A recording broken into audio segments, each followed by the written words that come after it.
भारत, जहां ज्ञान को पूजा गया, जहां विश्वविद्यालय मंदिर थे और आचार्य राष्ट्र के निर्माता।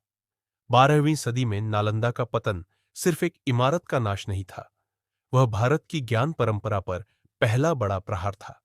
लेकिन इतिहास का एक और अध्याय है जो अक्सर अनकहा रह जाता है। 13वीं सदी में मालवा की धरती पर यहां खड़ा था एक अद्भुत ज्ञान केंद्र, भोजशाला। 1034 ईस्वी में परमार वंश के महान शासक राजा भोज द्वारा स्थापित यह महाविद्यालय अपने समय का विश्वस्तरीय विश्वविद्यालय था। यह केवल शिक्षा का स्थान नहीं था, यह भारतीय चेतना का केंद्र था। दूर दूर से छात्र यहां आते थे, संस्कृत, काव्य, योग, आयुर्वेद, वास्तुशास्त्र, खगोल विज्ञान और दर्शन सीखने। 5,000 से अधिक विद्यार्थी इस आवासीय परिसर में रहते थे। इसी परिसर में विराजमान थी मां सरस्वती, वाग्देवी स्वरूप में।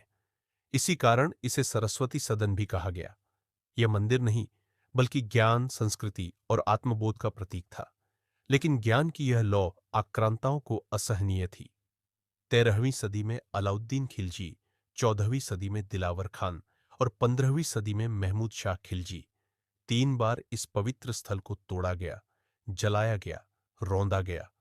आचार्यों ने झुकने से इनकार किया, धर्मांतरण अस्वीकार किया और इसकी कीमत चुकाई 1200 से अधिक विद्वानों के रक्त से। मंदिर के अवशेषों से ही एक मस्जिद बना दी गई, ज्ञान पर आधिपत्य का प्रतीक। समय बदला, शासक बदले, लेकिन भोजशाला वीरान पड़ी रही। 18वीं सदी में अंग्रेज आए, खुदाई में मां वाग्देवी की प्रतिमा मिली और उसे भी भारत से दूर ले जाया गया। भोजशाला मौन हो गई। 1933 में यहां नमाज की अनुमति दी गई, एक दिन के लिए, लेकिन वह एक दिन स्थायी बन गया।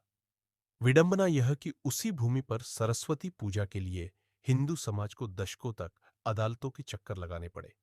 1952 में संघर्ष के बाद पूजा की अनुमति मिली, लेकिन राजनीति ने फिर ताले लगा दिए।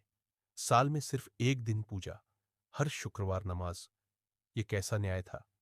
2003 में फिर अदालत ने द्वार खोले, पर तनाव आज भी बना रहता है। आज जब अयोध्या में राम मंदिर खड़ा है, काशी में न्याय की लौ जली है, तब धार की धरती भी आशा से देख रही है। क्योंकि भोजशाला सिर्फ एक इमारत नहीं है, यह भारत की स्मृति है, यह ज्ञान की परंपरा है, यह वह आवाज है जो सदियों बाद भी कहती है, ज्ञान को दबाया जा सकता है, पर मिटाया नहीं जा सकता।